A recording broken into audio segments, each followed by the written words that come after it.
Hey, everybody, welcome back to another episode of the Impossible Podcast. Today's episode is with Heidar Logi. Heidar is Iceland's first professional surfer. He doesn't just fly off to California and Bali to surf in warm waters, but he actually does cold water surfing. So he bounds around the Arctic looking for the best, coolest adventures and jumping into them instead of running away, jumping into them. And by doing that, he gets some of the coolest waves on Earth, both actually with the vistas and with the temperatures. Sorry, that was a really bad joke. I don't know what I'm doing over here. But Heidar was awesome. We met up with Heidar in Iceland. We were doing some shoots for Impossible that will be coming out very soon. And Heidar was very gracious enough to shoot with us. And afterwards, we did an interview talking about his life, his passion for sports, his problems with studying, and how he overcame them by getting out of his mind and into his body. And so that's something we talk about all the time. And as he was talking throughout the entire interview, sometimes I just go really quiet, and that's because I'm just nodding along with him because I could relate so much to what he was talking about. It was such a good interview. I'm really excited to get into it. But first, if you guys want to support the show, there's a couple ways that you can do it. First of all, as I mentioned in the last episode, back to shipping. We're launching a bunch of new things here at Impossible coming up, and the first one that we've already launched is called the FPC protocol. It's an intermittent fasting protocol designed to help you gain weight while staying lean. So if that's something of interest to you, if you've been a hard gainer your entire life, check out FPC protocol. I've had it done for quite some time, was sharing it privately with some beta testers. People were seeing great results, so we decided to release it to the public. If you're interested in gaining muscle while staying lean, check out the FPC protocol. It's a super simple protocol, and we try to make it as affordable as possible to get started. So check that out. Also, MoveWellApp.com. I go on about this all the time, guys, but if you're not doing your 10 minutes of mobility a day, you're only hurting yourself. Mobility might be the most underrated aspect of your athletic performance or even just your day-to-day life. If you're sitting at your desk all day, you're probably cramping up, your lower back's starting to hurt. You can do 10 minutes of mobility a day that are going to stretch you out, make you start feeling better. If you're an athlete and you're trying to stay uninjured, you're trying to stick to your workouts and stay uninjured, you need to be doing at least 10 minutes of mobility a day. I created this when I got hurt, and it was the one app as I started to make my comeback and finish all my races with 777. It was the one major change that I made to my fitness routine was add mobility, and that helped me stay uninjured, stay strong, and keep pushing. So check it out, MoveWellApp.com. 10-minute mobility routines, making it super simple to do your mobility every single day. No excuses allowed.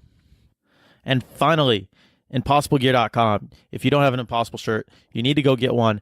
Go find something on your Impossible list and then go knock it off.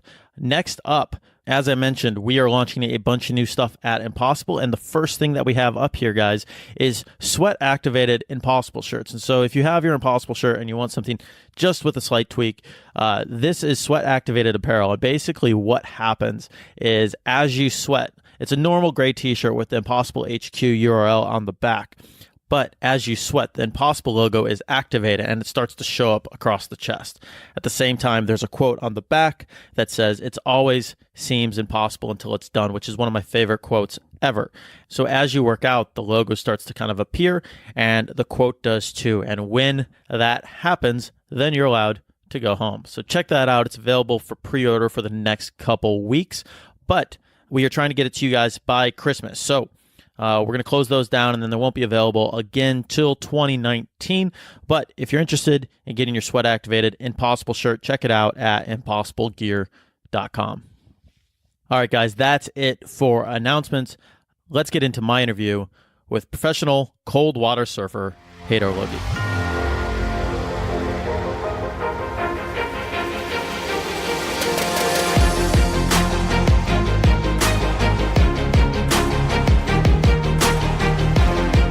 All right, so we are coming to you live from an undisclosed location in the Arctic with Heidar Logi. Did I get that right? Yeah. Yes. Cold water surfer, yogi, adventurer. Basically, you're a Viking is what's going on. Yeah, I mean, that's where the roots are from, you know? So we did a shoot with Heidar this morning at another undisclosed location, doing some epic shots picked them up, and we talked about doing a podcast. And you mentioned you've been getting hit up for podcasts quite a bit, but you've never been on one. So this is your first podcast ever. Yeah, this is my first podcast ever, and I've always been kind of like scared of him. Okay. But then recently I've been telling myself that I kind of need to like just say yes and do it. So I thought this was like the perfect opportunity to start. Yeah. It's way less scary than the open, cold water of the Arctic. So this is going to be way easier. Maybe not as exciting, but it's going to be easier. All right. So let's get into your background, because I found out about you a few weeks ago from a couple mutual friends, and I started following all your stuff. I'm like, dude, this guy is incredible. But let's start with your story. How'd you get into cold water surfing? Where did that start? And where did kind of like your lust for adventure begin?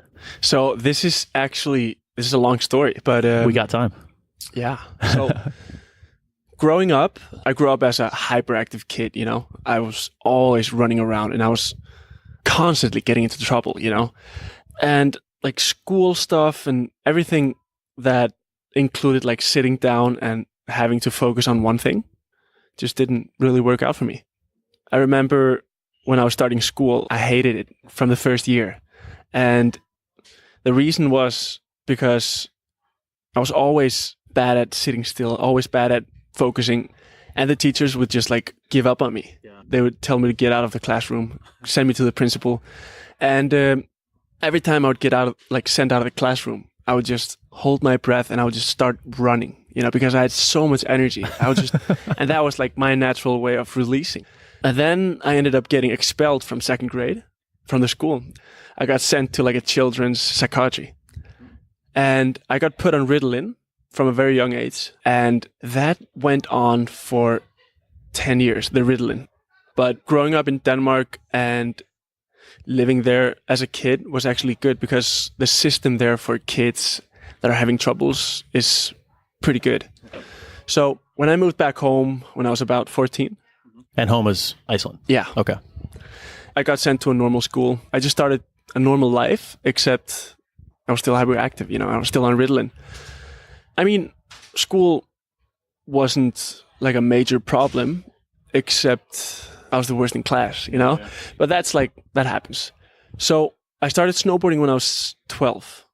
And that was the first time in my life that I found something that I could just do all day on my own terms and get all my energy out. And that was also the first time in my life that I got home and I laid in bed and I could just go to sleep. Yeah. Like my whole childhood I spent laying in bed, couldn't falling asleep, just like exploding, had too much energy. So I immediately found like a connection there, and I immediately felt that I felt better both physically and mentally. Yeah. I finally had room for my own thoughts, and I finally had room to be normal, you know, be calm. So I did that for a couple of years, and every day when the resort was open, I would go.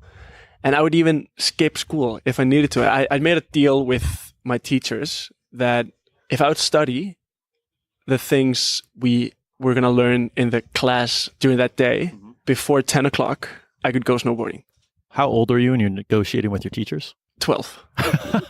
You liked it that much, huh? Yeah. You knew you had to do it. Yeah. And that was also the first time that I actually put some effort into studying, because before I had just been sitting in class, not wanting to study. And at that time, I finally had like a reason to finish my homework, finish everything we had to study for, you know? So in every, I don't know what it's called, but like between classes, like in every break, I would sit down and I would study just to be able to leave school early and go snowboarding. And that kind of saved my school year. And then I did that for a couple of years, and I wanted to become a professional snowboarder. And I always had that dream of becoming a professional something that I loved, you know, either a skater when I was really young or a snowboarder when I was growing up. And when I was 15, I started surfing 10 years ago. And that was something completely different to what I'd ever experienced before. Mm-hmm. I'd growing up being afraid of the ocean, because we have so many fishermen in Iceland that are taken by the sea. And we grow up hearing stories about how dangerous the ocean is. And no one should go near it. And that's why people kind of keep away from the ocean in Iceland. Interesting. I wouldn't have guessed that. despite from how cold it actually is.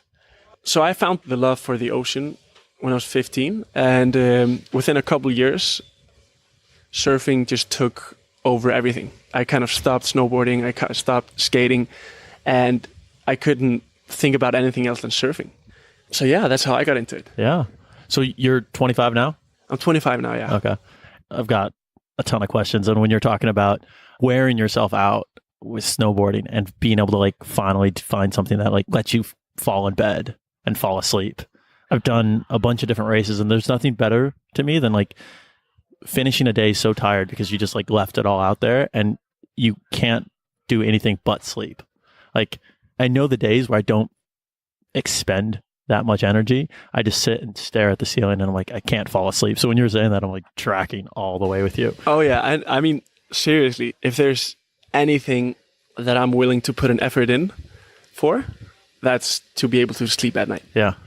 It was just funny. I'm like, I know that feeling. But as far as like surfing, like how do you even find in Iceland?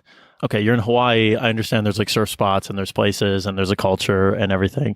What is the surf scene like in Iceland? How do you even find out about it? And then how is that different from every other place in the world? Because you have to want to surf here. It's not just like a nice relaxing activity that like you're out in the ocean and one with the ocean and there's a bunch of other people there.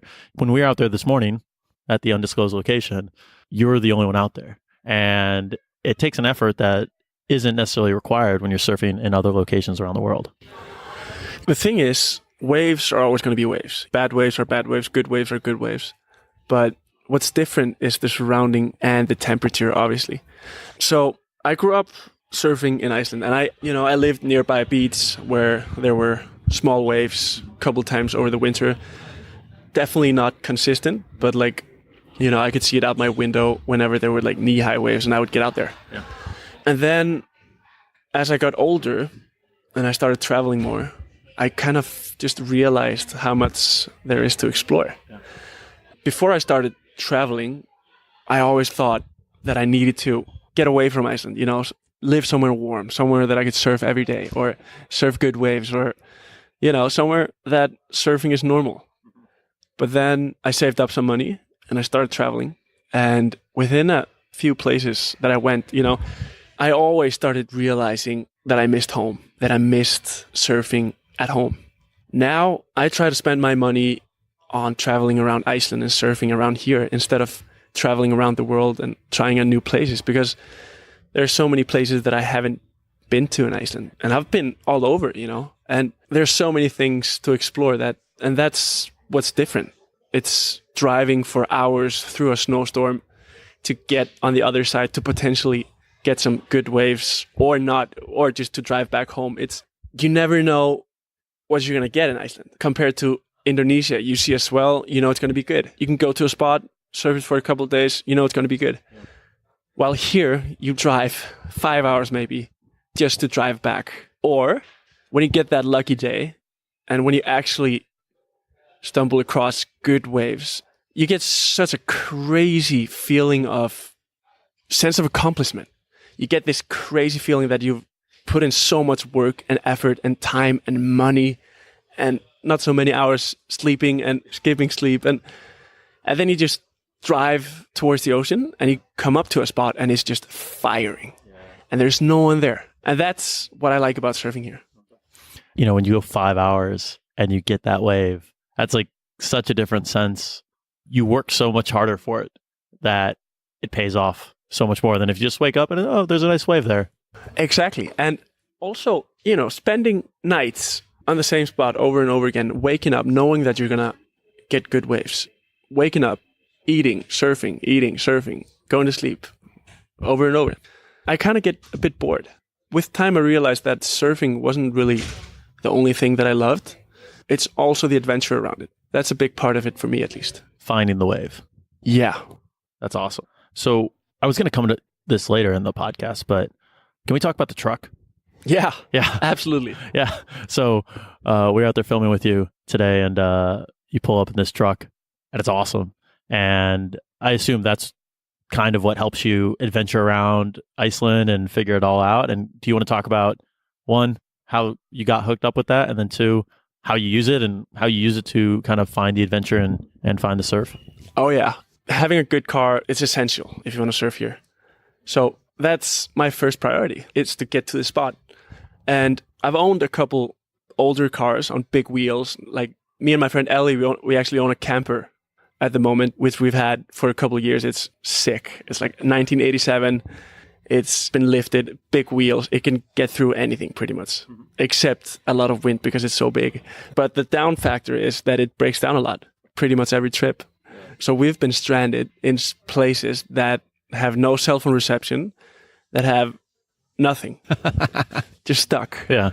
But, that can be part of the fun, and always is. After the trip, it's always going to make up for a good story.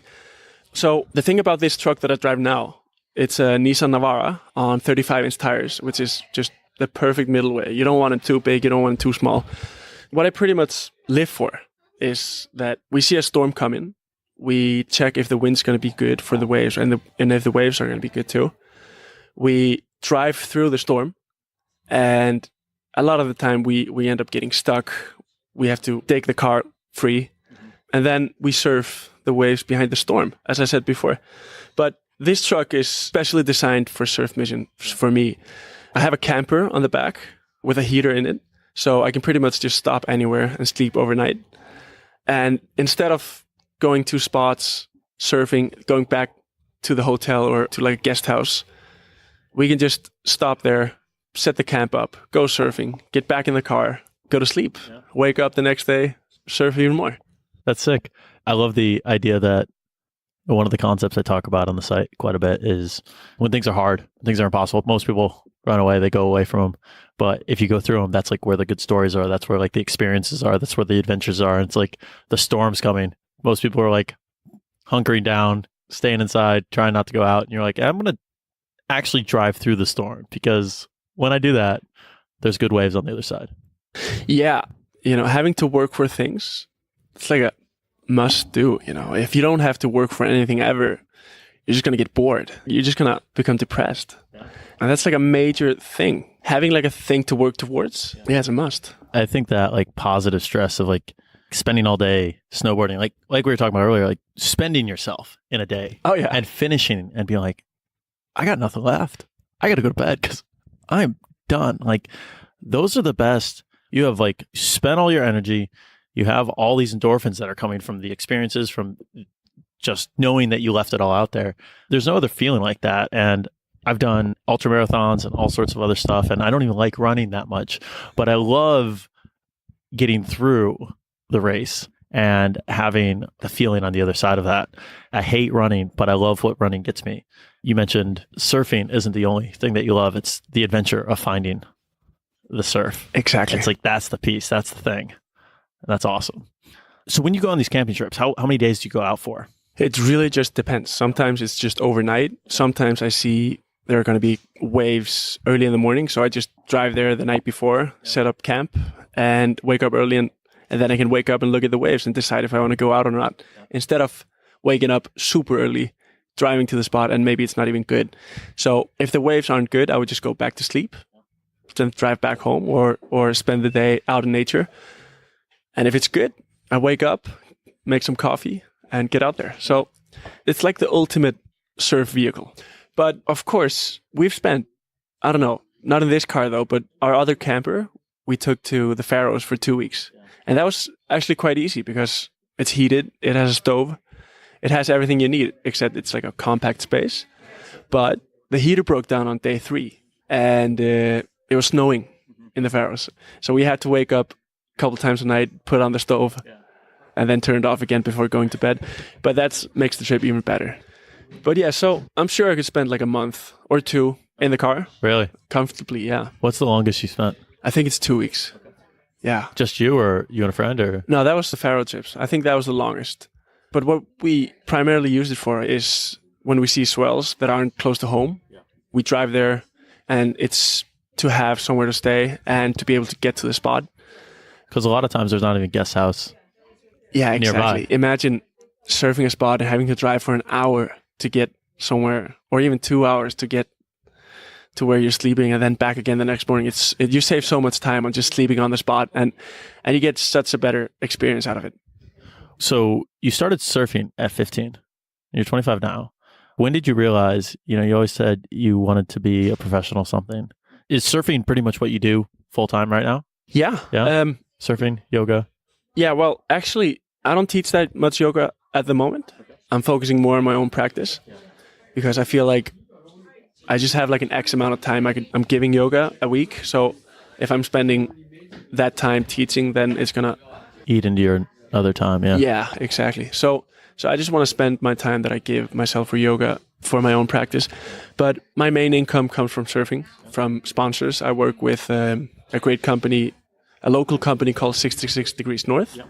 And it's a perfect fit because before and after surfing, most of the time it's even colder. The air temperature is even colder than the water during the winter. So having good outdoor clothing just changes everything. So when did you realize between 15 and 25 that like, hey, I can actually make this work? Because everybody talks like, oh, I've got this one thing that I really love to do. And they talk about maybe making it happen one day. And a lot of people never even get there.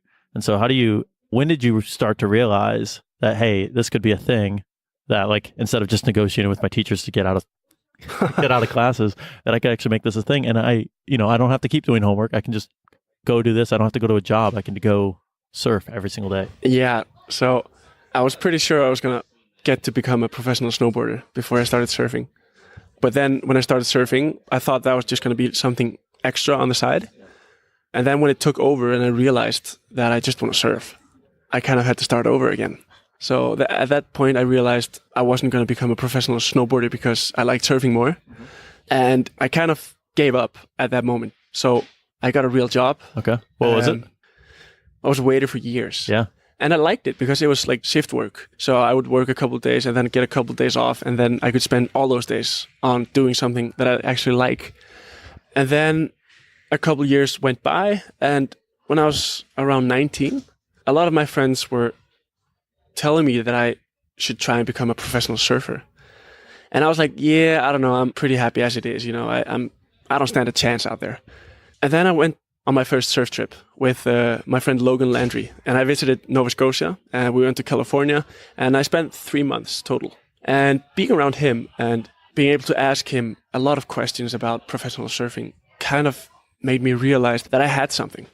And at that time, I was getting more and more interested in becoming a professional surfer. And I was working a job that I hated. Still the waiter job or a different one? Well, at that time, I was running a bar. I was running a cocktail bar. And I quit drinking when I was 19. Okay. So it just became worse and worse, yeah. And I was still running the place when I was 20 or 21. I don't remember. And I just remember that I hated being there. I was getting anxiety attacks just by thinking about the rest of the week or the rest of the weekend. So I knew if I was going to get out of there and follow my passion, which was surfing, I had to work really hard and use all my extra time to work towards it. So I started gathering footage, I started gathering content, started making a little CV of the magazines that I'd been involved in or the videos that I'd been involved in. And I put it all together and I created a presentation of my future plans as well. And I approached 66 Degrees North. Mm-hmm. And they loved it. So we started the partnership and it kind of evolved from there. And then at the end, I was getting so many side gigs and I was getting my salary from 66 Degrees North. And I just saw that I could stop working. So I kind of took the leap of faith and I just quit my job. And I went to Indo for 3 months for money that I'd saved up from the job. And then I got back and I just went full force in. And I got a little part-time job just to start with. And then within a couple of months, I was earning enough money to get by. Obviously, not a lot of money, but enough to make it work for me. So I guess the recipe is getting a job you hate and doing everything you can to get out of there. That happened to me. I had this one job with this one company and got basically promotion to this other company that a higher paying job, whatever. Hated that company, realizing 6 months that I need to leave. And 6 months I ended up quitting. And if I would have stayed at the job that I was kind of happy with, I would have never quit because it had to get bad before I made a change. Exactly. That's the thing. I've always thought about quitting a job to get a better salary somewhere else. Yeah. And then realizing that you hate that job, but it's not all that bad, you know. That's the drive you get from doing something you don't like, is to work towards something you really like. Yeah. I have a friend who, when he's talking to entrepreneurs or people about talking about quitting their job, he always says, like, quit your actual like 9 to 5 job and get a waiter job, because the shift aspect at least gets you your time back in some way, shape, or form. And so if you're doing the shifts, it's an interesting angle, and he's much more risk prone than other people are. But his whole concept is like, hey, if you do shift work, then you basically get X amount of hours throughout the week back that you can go plow into surfing, working on your side hustle, whatever you want to do. But at least then you can control your time versus working a 9 to 5 where you're like, your most productive hours of the day are just spent staring at a screen or something like that. Exactly. It's not like you're going to go somewhere or do something big between when you wake up at 9 o'clock or from 5 o'clock until you go to bed. You get some time before going to work, and then you get like 3 or 4 or 5 hours after work that you spend on being tired at home, you know, or recovering from work, taking care of the family. Shift jobs aren't that bad. I mean, depending on if they ruin the days that you're off, but yeah, definitely you work a couple days a week, and then you get a week off maybe. They help you optimize for time. Exactly. And a lot of people don't realize. A lot of times people think money is the big issue, and the real big issue is time, and they can't get away from a job, or they can't, afford to take like a 3-day weekend to go surf or something like that. But if you have maybe you can take 3 days in the middle of the week if you run in a shift job or a cocktail bar that's closed on Monday through Thursday. Exactly. I've also, a lot of times I put myself in the steps of a 9 to 5 worker. Yeah. Like, what would I do? Like, how would I thrive in a 9 to 5 job? And I think if you have a good education and you can go for good salary, I think what I'd do, maybe in the future, I don't know, I think I'd take like a part-time job. Instead of taking a full-time job, getting a good salary and having a lot of expenses because you have so much money, I think I'd rather just take like a 50, 60, 70% job and cut down on expenses and try to live cheap to actually be able to have some time on my hands. Yeah. Work 3 weeks, get a week off or something like that. Personally, I value free time more than money. Yeah. And at a certain point, there's a diminishing return to more money. And what are you going to do when you have all that money? I don't know. Maybe go surfing. Like, and you could do that right now if you just chilled out for a second. And for me, it's very variable how much I earn from month to month. And I've just realized that the months that I earn a lot of money and the months that I earn not a lot of money, I'm just as happy. But still, I somehow manage to spend way more when I have the money than when I don't have the money. It's crazy how money can just fly out the window when they just come.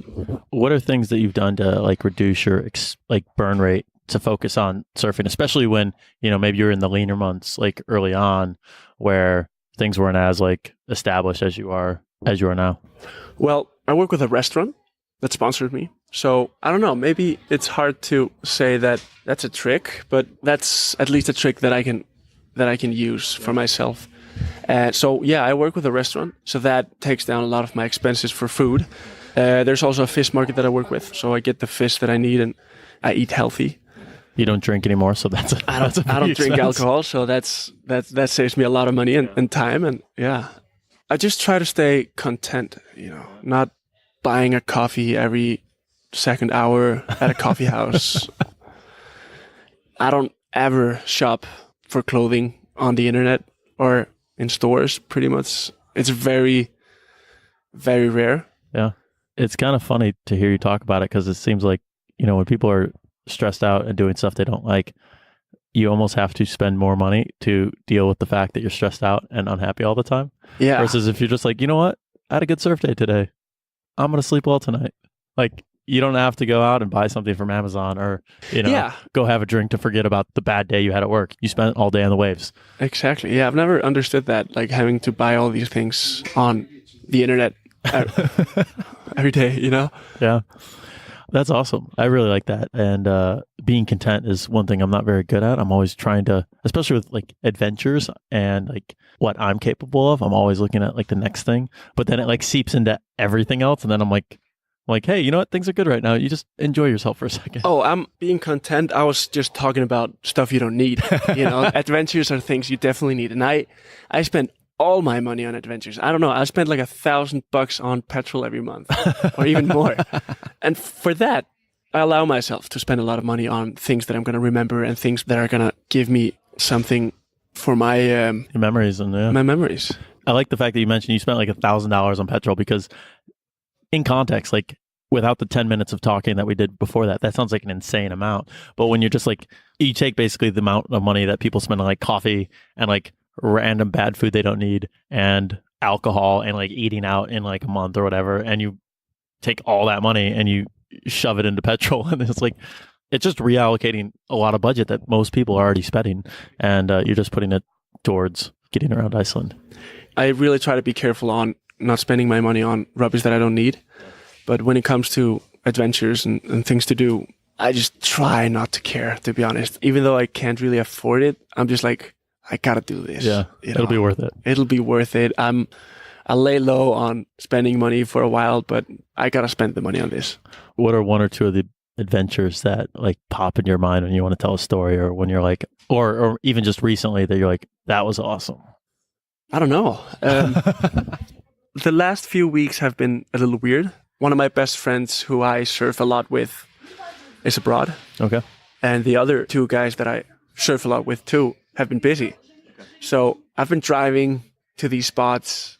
It's been like pretty massive, big waves, big barrels.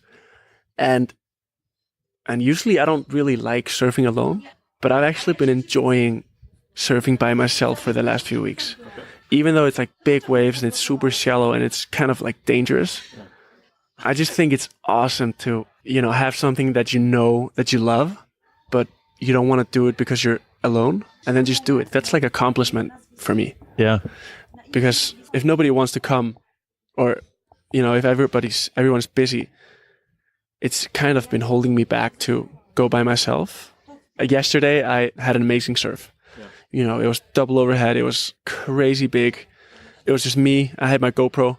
And I came out of the water after a couple hours, and it was just amazing. I don't think you came out at like 6 hours. You told us you were going at like 9 a.m. and you came out at like 3 p.m. or something like that. We're like, he's been in there all day. Yeah, actually, I went in there for about 3 hours surfing by myself. And then I got out of the water and I was like thinking about going home. I was hungry. The only thing I ate was like 6 in the morning or even earlier, because I drove my friend to the airport that morning. So at like 1 o'clock or something, after 3 hours of surfing, I was like, I gotta eat. I might just go home, just eat, chill for the day, go to bed early. And then 2 of my friends came out and the waves were still good. And they were like, oh, let's get out there. And I was like, I'll join you guys. Yeah. So we surfed for about 2 or 3 hours and it was super fun. And then I just got out and I was so hungry. And it was like 5 o'clock or something. And the only thing I'd eaten was like an airport sandwich earlier that morning, 5 o'clock. Even this morning, we shot like 8 a.m. to noon, and you were in there for like 2-3 hours or something like that. And then you came out, and they're trying to get shots of you after you came out of the water, and they were taking a lot of shots of you. And at one point, you're like, "Yeah, I'm a little bit cold right now. It's a little like, the wind after all the water. You're like, I'm a little bit cold," and I'm like, I'm assuming, okay, he's cold. He's gonna wrap up. He's gonna like dry off and like, head in. You go to the back of the truck, you get a different board out, and you like run back in the water to warm up.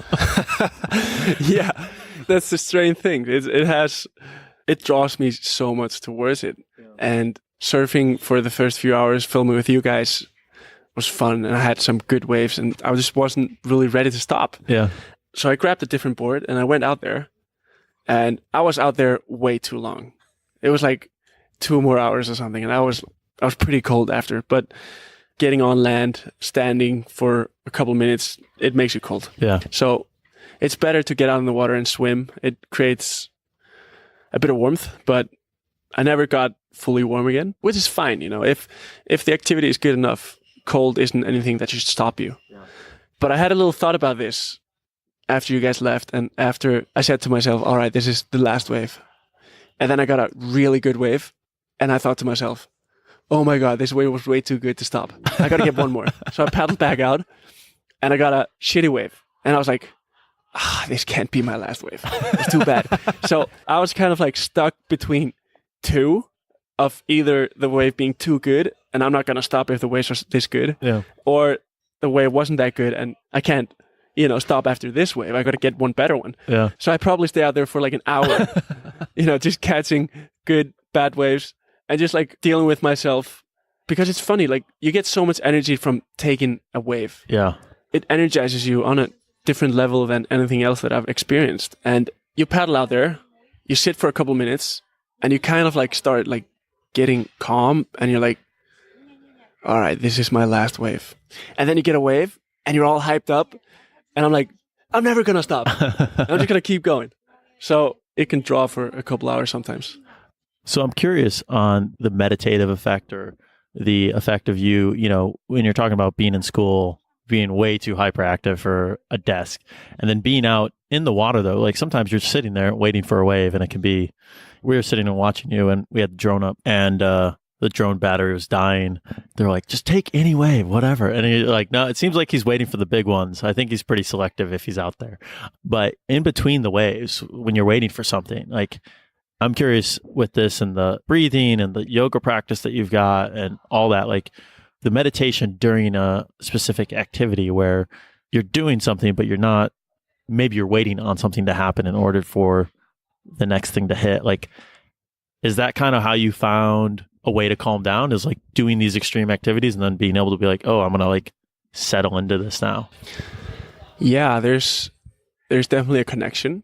The thing is, if you have something extreme, if you have something that's like a little bit dangerous, a little bit that you need to pay attention for, that's a type of meditation, because there are two types of meditation in yoga. And the first one is focus on one thing. Just put your focus on one thing and that's going to clear your mind of anything else. And then there's empty your mind. And what sports do to you is you're focusing on one thing for the whole time you're doing it. If you're thinking about what's for dinner, then it's not stimulating enough, obviously. But any type of meditation is good, no matter in what form. So even though it might not be called a meditation to go surfing, it still is. And you're focused on the waves. There's so many things you need to think about.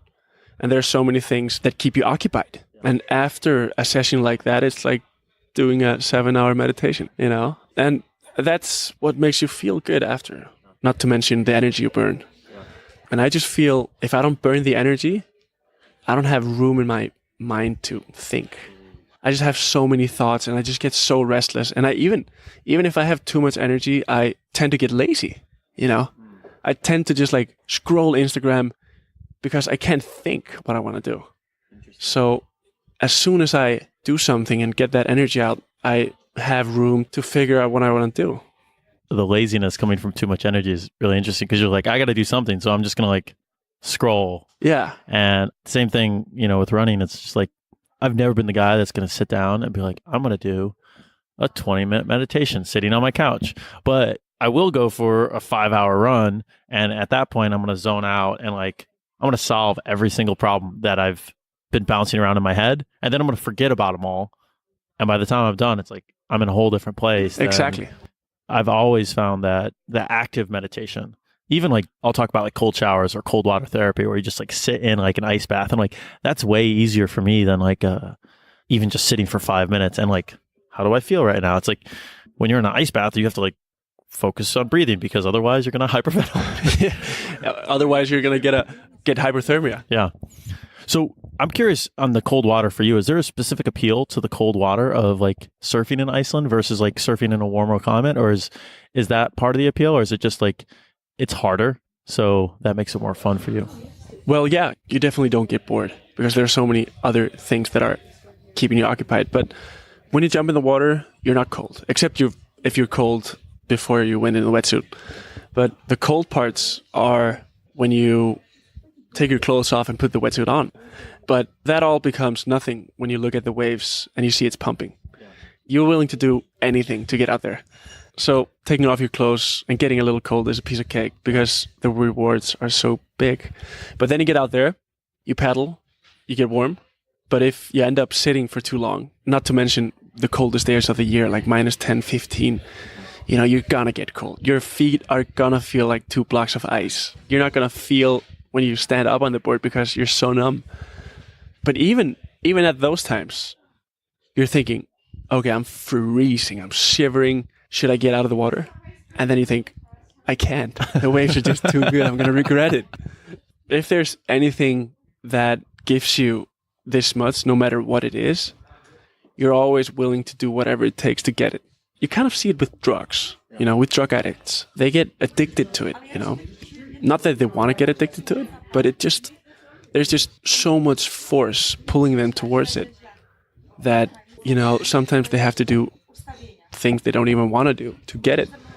But surfing for me is kind of the same way, except it's not negative. I don't know how many birthdays I've skipped or dinners or plans that I've had to bail on just because I know the waves are going to be good. I'd rather just get out there, deal with whatever, if it's cold, if it's anything, and just like work it out. Yeah. No, that's awesome. It's addicted to something that's positive and moving in the right direction. What other adventures do you have coming up? Is it all surfing? I know we've talked about a couple other sports that you've been kind of experimenting in. Like, what's next? What's piquing your interest right now? So I recently got into freediving. A friend of my mom's contacted me and asked me if I wanted to go freediving with him. And I was like, yeah, I don't know. It doesn't really sound that exciting, to be honest. But then I was like, yeah, sure. I'll come. And then I tried it, and it was one of the best things I've ever done in my life. Really? Yeah. And it was so challenging in all the different ways surfing is, because it's all about slowing down, all about calming your heart rate, calming your nervous system, deep breathing. So it's actually a bigger form of meditation than surfing is. It's just so different than anything else. I mean, obviously it's also a water sport, but it gets you on such a good mental space, and just holding your breath, diving down, you hear nothing, you're super calm. It's like a deep meditation for me. How long have you been doing that? Just a couple months. I did it for the first time at home, and then I went to Hawaii a couple of weeks ago. I did a course there, and then I did 2 sessions. I went down to 35 meters, which I was pretty proud of. And I got home, and I got some gear. I just can't stop thinking about it. Yeah. It's also good for my surfing, because surfing big waves, you tend to get quite big hold downs. And learning to hold your breath is probably going to save my life one day. Yeah. That's awesome. You're going to be doing that a lot now. Yeah. Whenever there's no waves, I'll be doing that. Okay. Any other things? I go to Bali every year. Okay. When? I go late May, usually. And then I spend all of June doing yoga with my teacher, Mark Roberts. So he has in Ubud or? No, it's in Canggu. Okay. So he has like a Ashtanga intensive workshop for a month. And that's one of the better things that I do every year. I don't really like surfing in Bali, so I tend not to surf that much.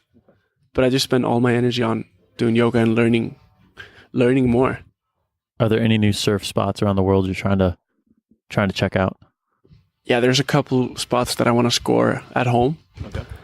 That only break a couple times a year. Okay. But around the world...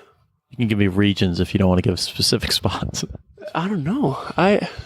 Keep checking out home. I used to have all these spots around the world that I was like, oh, I gotta get to surf that spot or go there or, spend some time there. But now I'm more drawn to home, more drawn to driving around and finding waves. We were driving around and it's like every 15 minutes in Iceland, it's just, you're in a different place.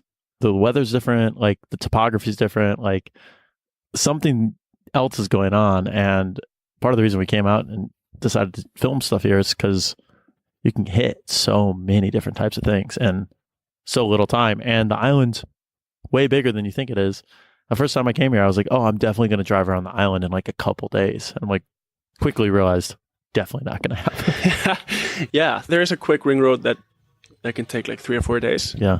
But then you're going to miss out on all the good stuff. And you're just driving the entire time. Exactly.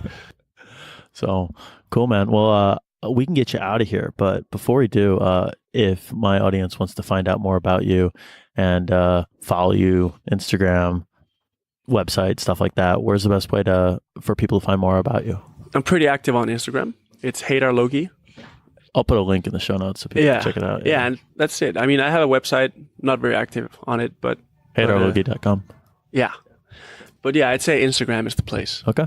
This was fun, man. I appreciate you doing the shoot this morning and doing this right now. This is a really good time. I had a good time. Yeah, man, it's been a good day. Yeah. Cool, man. Well, next time I'm back in Iceland, or if I run into you in Bali, I might be out there around the same time. Oh, yeah, definitely. If you're around, hit me up and we'll do something fun. Awesome. Sounds good, man. Thanks. Thank you. Hey guys, so that's it for today's show. I had a great time getting to meet, interview, and shoot with Heidar. It's really awesome what he was doing, and some of the places in Iceland that we got to see with him were incredible.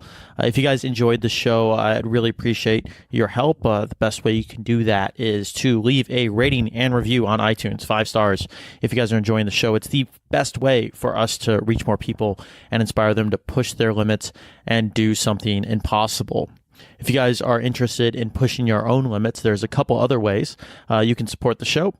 First of all, check out the FPC protocol. It's the protocol I mentioned in the last episode that we launched. It's designed to help you get stronger and lean out at the same time through an intermittent fasting protocol. We had it in the library, if you will, for quite some time, but we saw a bunch of people sharing it privately and seeing really good results, so we dusted it off and released it. Check it out, FPC Protocol on Impossible. You can also check out MoveWellApp.com. MoveWell App is 10-minute mobility routines designed to help you get stronger, move faster, and start moving well. If you're an athlete or a desk jockey and you guys aren't doing 10 minutes of mobility a day, you're not going to be able to perform at your best. You're probably going to hurt. You're probably going to recover from injuries slower than you could. So 10 minutes mobility, super simple, super easy. It's a mobility coach on your phone. And it only takes 10 minutes. So get it done. MoveWellApp.com. Also, as per the usual, you should check out ImpossibleGear.com. Get your Impossible shirt. It might tempt you to grab a surfboard and knock out Arctic surfing off your Impossible list. Remember, we have a new sweat-activated Impossible t-shirt that only shows up once you've done the work, once you've sweated through your shirt. Impossible shows up on the front of the shirt, and the quote, "It always seems impossible until it's done," shows up on the back. So you know you finished your workout, you know you pushed yourself, and you can go home knowing you left it all in the gym or on your run. You can check that all out at impossiblegear.com, and the sweat-activated apparel is on pre-order right now for the next couple weeks. So check it out, get it while you can, and we'll try our best to get it to you guys by Christmas. All right, that is it for this week's episode, but I will see you right here, same time, same place. And until then, keep pushing your limits and do something impossible.